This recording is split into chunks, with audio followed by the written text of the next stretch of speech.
صحیح مسلم میں روایت ہے، نبی کریم صلی اللہ علیہ وسلم نے فرمایا، ہر بندہ وہی عمل کرتے ہوئے اٹھایا جائے گا جسے کرتے ہوئے اسے موت آئی ہوگی۔ اس حدیث مبارکہ کا مفہوم یہ ہے، موت کا وقت انسان کے انجام کی سب سے بڑی علامت ہوتا ہے۔ جس حال میں موت آئے گی، قیامت کے دن اسی حالت میں اٹھایا جائے گا۔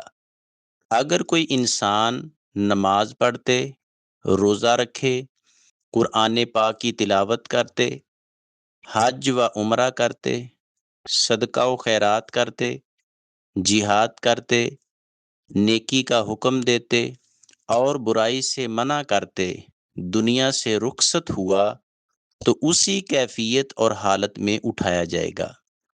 اور اگر گناہ کرتے، فضول زندگی گزارتے، موت آئی تو اسی حالت میں قیامت کو اٹھے گا۔ جیسے زندگی گزارے گا ویسے ہی اسے موت آئے گی، اور جیسے موت آئے گی ویسے ہی اس کا حشر ہوگا۔